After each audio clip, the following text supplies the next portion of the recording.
Hi, namiss na kita.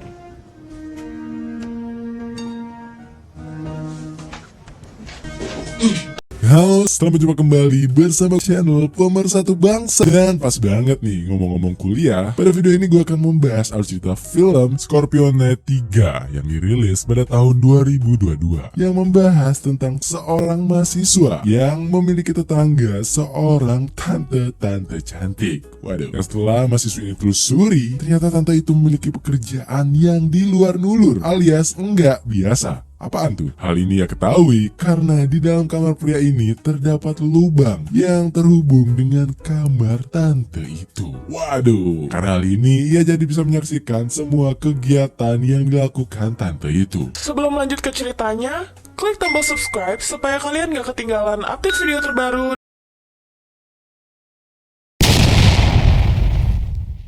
Film ini berfokus pada seorang mahasiswa tingkat akhir berwajah polos bernama Matt yang tinggal di sebuah komplek kumuh. Saat ini Matt sedang berkuliah jurusan teknik di salah satu kampus di Manila. Setiap harinya Matt harus pergi ke kampus dan belajar di kelas. Selain itu, Matt juga merupakan seorang anggota band yang cukup populer di kampusnya tersebut. Namun alasan sebenarnya Matt join band itu karena di band itu terdapat wanita cantik yang bernama Maddie, yaitu teman sekelasnya yang ia taksir. Seperti kata pepatah di negeri Paman Sam, don't judge book by the cover, yang artinya di balik wajahnya yang polos, Matt yang ngenes ini sering banget berpikiran kotor, bahkan terhadap teman wanitanya Maddie. Always remember. Sagutin mo ako! Malam harinya, Matt pergi ke sebuah bar bersama teman bandnya dan tentunya bersama Maddie. Di sana ia diperkenalkan oleh wanita bohai bernama Ellen, yaitu seorang manajer di bar itu. Terlihat kalau si manajer ini tertarik dengan si Matt yang polos ini. Namun Matt di sini berusaha untuk ngegebet si Maddie. Namun sayang, terlihat Maddie ini cuek banget sama dia. Matt yang tinggal di komplek kumuh yang diisi dengan rumah-rumah yang terbuat dari kayu layaknya pria ngeres pada umumnya, ia sering menghabiskan waktu sendirian di kamar itu dan melakukan kegiatan pemborosan tisu dengan video di ponselnya. Ya, kalian ngertilah apa maksudnya. Ia juga memiliki beberapa tetangga, salah satunya seorang pasangan yang bernama Drake dan Pinay. Diketahui pasangan tersebut baru aja pindah ke komplek itu beberapa hari yang lalu dan tinggal tepat di lantai bawah dari kamarnya si Matt. Awalnya Matt tak begitu memperdulikan tetangganya itu. Namun semua berubah ketika suatu malam Matt yang sedang berkurung di kamarnya dan tentunya lagi ngabis-ngabisin tisu mendengar suara dari luar dan mencari sumber suara tersebut. Rupanya malam itu, Pinay dan suaminya sedang bertengkar membawa pekerjaan suaminya. Di sini Pinay terlihat cemburu karena suaminya terus membicarakan pengacara wanita dan mengira suaminya sedang berselingkuh. Namun Drake mencoba memberikan pengertian kalau ia tak melakukan hal-hal yang macam-macam di luar sana. Tak lama kemudian, Drake pun pergi bekerja dan meninggalkan istrinya sendirian. Setelah Drake meninggalkan tempat tersebut, Pinay dan Matt sempat bertatap sapa satu sama lain. Di sini kita diperlihatkan jika pekerjaan dari Drake merupakan seorang pembunuh bayaran. Ya, seorang pembunuh bayaran. Ia bersama dua rekannya menghabisi dua orang di jalan. Entah apa motifnya. Keesokan harinya, Pinay pun mulai berbaur. Ia meminta tolong pada penghuni lain untuk menunjukkan tempat membeli barang elektronik karena ia ingin membeli charger laptop untuk pekerjaannya. Dengan sigap, Matt yang kebetulan berada di sana dan mendengarkan hal tersebut dengan spontan langsung menawarkan charger miliknya untuk Pinay. Baru lihat yang bening dikit langsung gercep aja nih si Matt. Pinter juga. Matt pun ngambil casan laptop di kamarnya sambil diikuti oleh Pinay. Setelah itu kedua pun berbincang saling mengenal satu sama lain. Dan Matt juga mengatakan kalau ia boleh memakai charger itu sampai waktu yang lebih lama. Sejak saat itu, hubungan Matt dan Pinay menjadi semakin akrab. Ito kailangan. Hindi pa naman. Siang harinya, Matt pergi ke kampus dan latihan bersama bandnya. Di sini kelihatan banget kalau Matt ini sangat-sangat baper kepada Maddie. Terlihat dari tatapan Matt kepada Maddie yang gak bisa lepas. Namun sayang, di tengah latihan itu, Medi mendapatkan sebuah telepon dan terlihat ia sedang ribut dengan seseorang di ponselnya itu. Rupanya, orang tersebut tak lain dan tak bukan adalah pacarnya Medi. Ya, ternyata Medi di sini udah punya pacar, guys. Hal ini membuat Matt menjadi patah hati ngenes pada saat itu juga. Ya. Malam harinya, Matt pun kembali ke rumah. Sebelum naik ke kamarnya, ia seolah-olah mendengar sesuatu dari kamar Tante Pinai. Akhirnya, ia pun memberanikan diri untuk mencari tahu hal tersebut dari celah balik rumah. Betapa membingungkannya Matt, ia melihat Tante Pinai ini yang sedang mencoba kostum cosplay seperti topeng, pakaian, dan juga wig berwarna putih. Awalnya, Matt gak mau ngambil pusing dengan hobi aneh dari tetangganya itu.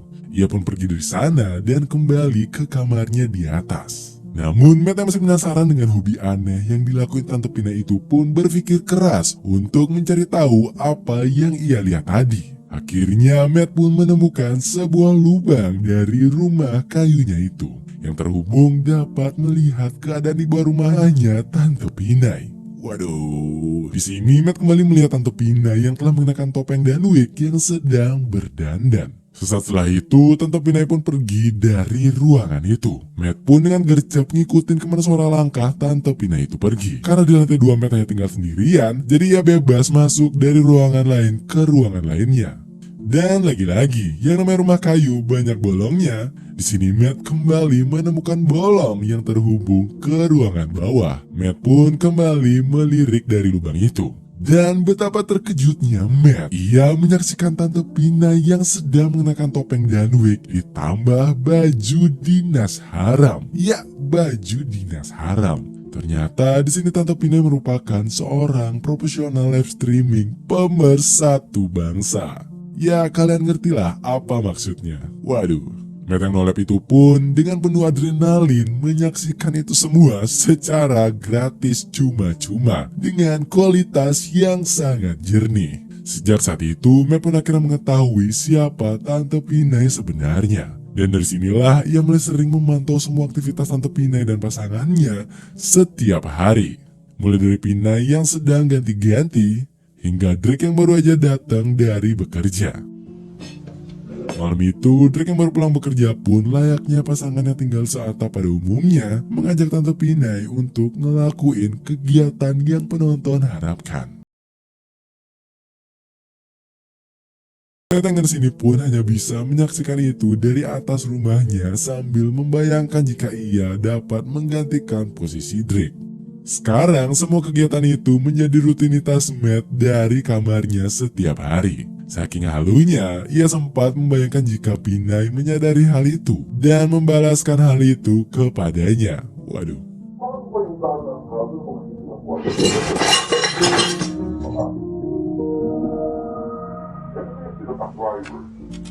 Tiba-tiba terjadi keributan di luar. Rupanya warga kompleks sedang menangkap seorang pencuri yang masuk ke area mereka. Matt yang kebetulan ada di sana segera keluar dan ikut menangkap si pencuri tersebut.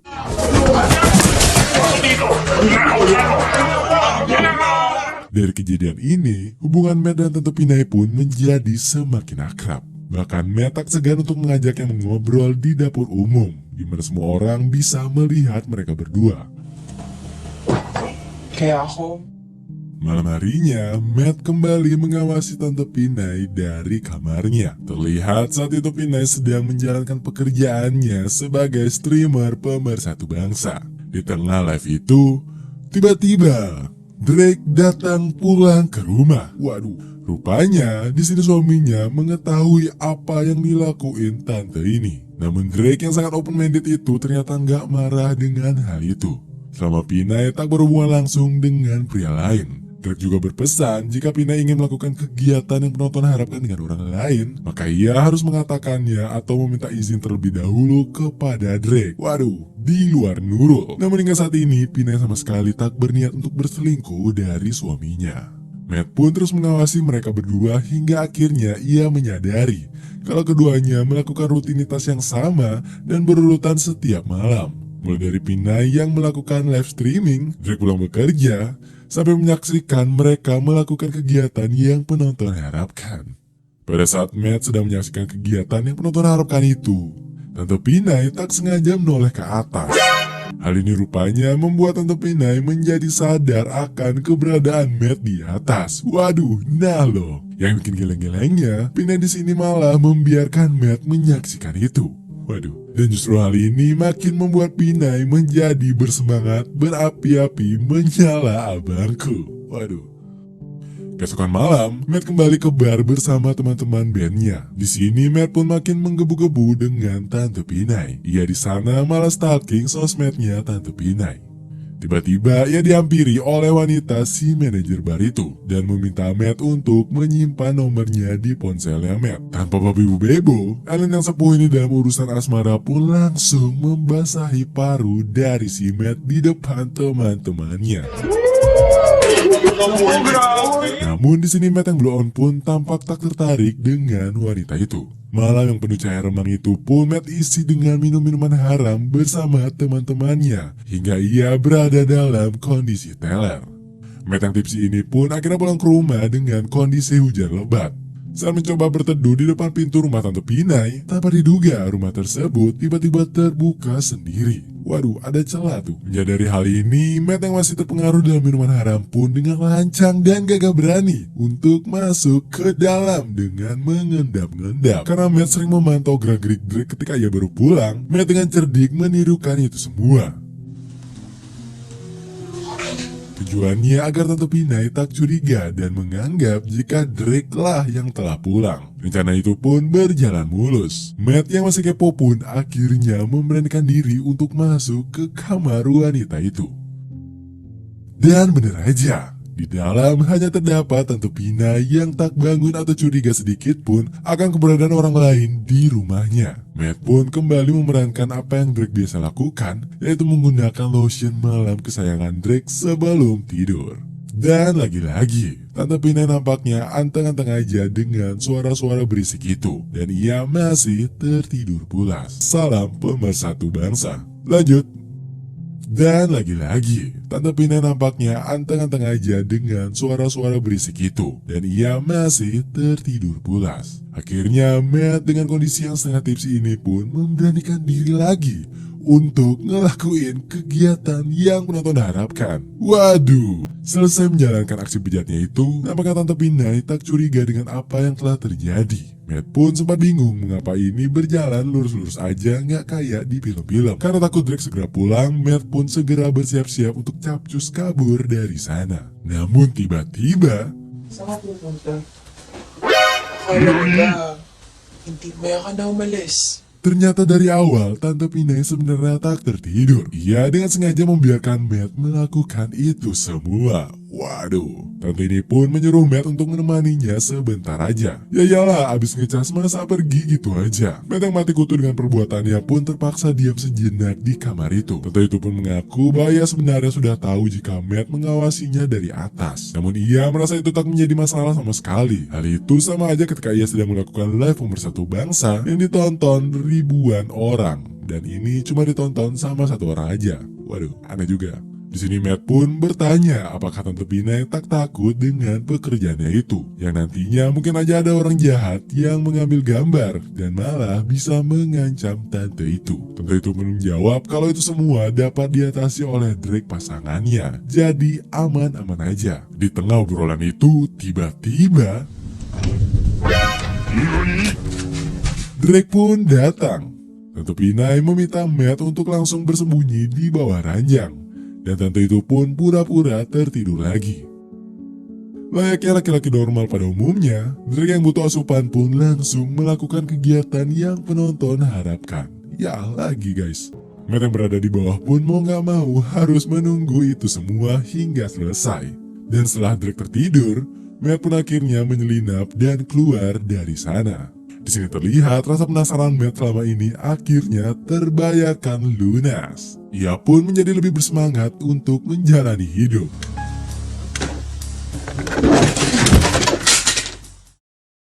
Keesokan harinya, Matt kembali latihan band bersama Medi. Terlihat Matt yang sampai sekarang masih jatuh baper kepada Medi. Di hari itu, mereka semua terlihat puas dengan hasil latihan band mereka. Yeah! Scene berpindah memperlihatkan Drake yang sedang bekerja. Ternyata di sini Drake bekerja sebagai anak buah dari salah satu bandar narkoboy terbesar di negara itu. Di sini Drake ditugaskan untuk menghabisi semua musuh-musuh dari bosnya itu. Rekan kerjanya sempat sedikit mengobrol kepadanya. Bagaimana jika suatu saat bos mereka itu terciduk oleh aparat? Drake pun menjawab jika hal itu terjadi, maka ia hanya bisa pasrah aja. Kembali lagi ke Matt yang baru aja pulang dari latihan bandnya. Sesampai di rumah, ia pun dikejutkan dengan hal ini. Hai. Matt pun langsung disambut oleh Ellen, si manajer bar yang secara tiba-tiba udah nunggu di kamarnya sambil mengenakan pakaian dinas haram. Waduh, Ellen berkata jika ia merindukan Matt dan Matt sudah lama tak pernah membalas chatnya lagi. Dan tanpa babi bu bebo, wanita barbar ini langsung melakukan kegiatan yang penonton harapkan. Matt yang pada dasarnya adalah laki-laki biasa yang tak luput dari dosa pun akhirnya luluh dan menuruti itu semua. Suara-suara omongan kedua orang ini pun tak terelakkan terdengar oleh semua penghuni sekitar. Keesokan harinya, para penghuni lain yang mengetahui hal ini pun turut bangga kepada Matt yang telah berubah dari laki-laki ngenes sekarang menjadi starboy. Anjay. Ucapan tersebut Matt terima ketika ia hendak mengambil air untuk si Ellen mandi. Ketika sedang mengisi air, di sana terdapat Tante Pina yang hendak mengucapkan selamat kepada Matt dengan sedikit cemburu. Namun Matt yang gak mau bikin tante ini kecewa pun berkata jika wanita tersebut hanya teman biasa yang kebetulan ia baru diusir dari tempat tinggalnya dan butuh tempat menginap sementara. Namun Pina yang pengalamannya lebih banyak dari Matt pun hanya bisa tertawa dengan alasan klasik dari Matt. Setelah itu Matt pun memberikan air kepada Ellen. Pada saat Ellen sedang mandi, Pinay pun menelpon Matt dan menggodanya untuk meminta Matt segera mampir ke kamarnya. Namun Matt menolak hal tersebut karena takut ketahuan oleh si Ellen. Di sini Tante Pinay pun ingin membuktikan perkataan Matt jika wanita itu bukan pacar dari Matt. Ia pun terus merayu Matt dan menyuruhnya untuk mendatangi lubang intip dari ruang atas. Dan nantinya bakal dikasih hadiah gitu. Waduh, hadiah apa itu? Matt pun akhirnya kepancing. Sebelum itu ia melihat kondisi luar rumah terlebih dahulu dan segera menuruti perintah dari wanita tersebut. Tante Pinay pun mengambil kursi dan mendekati lubang intip itu dan langsung memberikan hadiah kepada si Matt. Hadiah? Waduh, namun tiba-tiba Pinay! Pinay! Pinay! Drake yang panik pun langsung bertanya kepada Pinay apa yang terjadi. Dengan spontan di sini Pinay yang masih mabuk kepayang akhirnya keceplosan mengatakan dua huruf ini. Mendengar hal tersebut, Drake pun ngamuk habis-habisan dan langsung mencari pria lancang itu di luar. Pria itu pun lepas kendali dan langsung melepaskan tembakan. Tante Pina yang tersadar pun segera menenangkan suaminya itu dan mengatakan kalau yang ia maksud adalah DJ atau musik DJ. Malam harinya, Matt dan teman-temannya pun berencana untuk mengisi sebuah acara anniversary. Pada saat itu terdengar kabar bahwa pengguna narkoboy di kalangan remaja makin meningkat secara drastis. Untuk mengatasi hal tersebut, para polisi pun ditugaskan untuk membasmi pengguna narkoboy itu. Banyak dari mereka yang melakukan aksi anarkis yang mau gak mau, polisi akhirnya harus menembak mereka. Ketika Matt dan temannya berkumpul, terdengar kabar memilukan dari salah satu personil band mereka, yang merupakan seorang pecandu yang menjadi korban dan tewas di malam tersebut. Kabar duka ini pun membuat Matt dan rekan-rekan bandnya menjadi sangat terpukul. Ketika di rumah, semua warga di sana pun menyaksikan berita di TV jika bandar narkoba di kota tersebut tertangkap oleh pihak berwajib. Di lain sisi terlihat juga Tante Pina yang berusaha menenangkan Matt yang baru aja kehilangan sahabat tercintanya. Di tempat lain terlihat Drake yang hendak menuju markas besar bosnya. Namun sayang, dia dijebak oleh rekannya sendiri karena ia dituduh telah membocorkan agenda mereka ke pihak berwajib. Akibatnya dia disekap dan dihajar habis-habisan. Karena hal ini, Drake pun akhirnya tak dapat pulang ke rumah. Keesokan harinya, ketika Tante Pinai terbangun, ia merasakan sesuatu yang aneh karena Drake yang tak kunjung kembali. Mengira kalau Drake ini lembur, Tante ini pun berusaha berpikiran positif dan mencoba tetap tenang dan tetap menjalankan rutinitasnya sebagai ibu rumah tangga. Ketika sedang menjemur baju di belakang rumah, Tante ini disamperin oleh Matt dan menanyakan tentang Drake yang tak kunjung pulang ke rumah. Pinai pun menjawab kalau Drake mungkin aja sedang ada lembur kerjaan. Di sana juga terdapat beberapa tetangga dengan kesibukan masing-masing. Ketika beberapa tetangga sudah mulai pergi, Matt yang pikirannya agak-agak ini pun langsung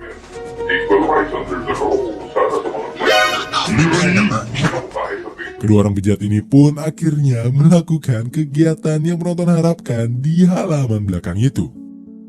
Di tengah kejadian itu, tiba-tiba ya Alan si manajer tiba-tiba datang tanpa diundang dan langsung masuk ke kamarnya Matt.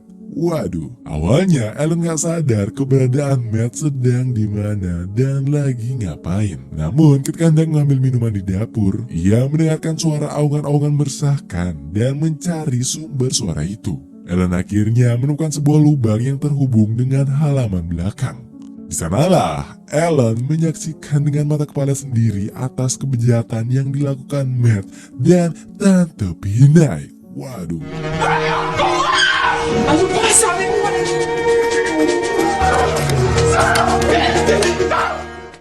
Scene pun berpindah memperlihatkan kondisi Drake dan salah satu temannya yang telah disiksa oleh bos dari bosnya itu. Ia pun diinterogasi dan dipaksa untuk mengaku kalau mereka lah yang membocorkan semua rencana bisnis gelap mereka ke aparat.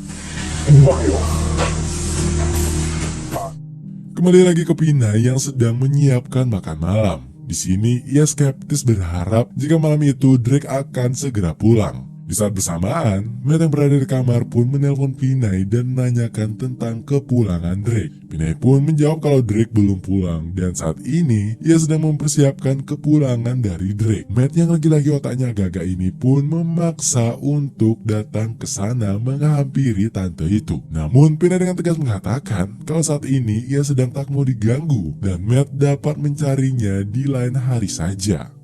Kembali lagi ke Drake, terlihat teman dari Drake yang sedang diinterogasi. Ketika sang bos sedang lengah, Drake pun berhasil mengambil tongkat besi dan langsung membalikan keadaan.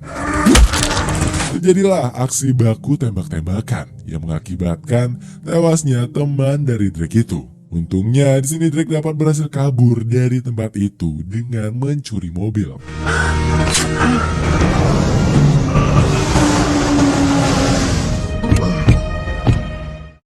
Scene berpindah, memperlihatkan Matt dengan lancang masuk ke kamarnya Pinai. Matt yang bejat ini pun langsung. Namun sayang, di sini Tante Pinai pun marah dan menolak itu semua. Matt yang menggebu-gebu ini pun tetap saja mencoba untuk memaksa tante itu. Hingga pada akhirnya usaha Matt itu pun membuahkan hasil. Pinai pun luluh dengan itu dan kegiatan penonton harapkan pun lagi-lagi terjadi di rumah kayu itu. Waduh, namun tiba-tiba terlihat Drake dengan kondisi yang sangat suram akhirnya sampai di rumahnya. Nah loh, dengan tertatih-tatih merangkak, Drake pun menuju kamarnya. Namun betapa hancur fisik, jiwa raga, dan mentalnya. Di sini Drake menyaksikan betapa bejat aksi dari kekasih tercintanya dengan bocah kemarin sore ketika nyawanya hendak diambang maut.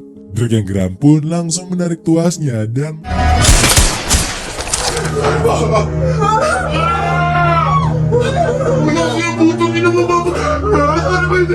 Matt yang ketakutan pun hanya bisa berlindung dan beruntungnya ia dapat celah untuk pergi dari tempat tersebut. Ya walaupun dengan kondisi nggak pakai armor.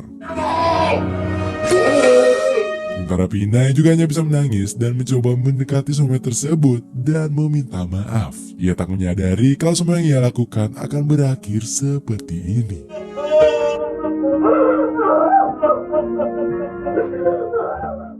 Dan film pun berakhir. Itulah cerita film yang berjudul Scorpio Night. Dari film ini kita dapat belajar untuk tidak melakukan hal-hal yang bertentangan dengan agama di luar Nurul dan juga lebih berhati-hati dalam mengontrol hawa nafsu.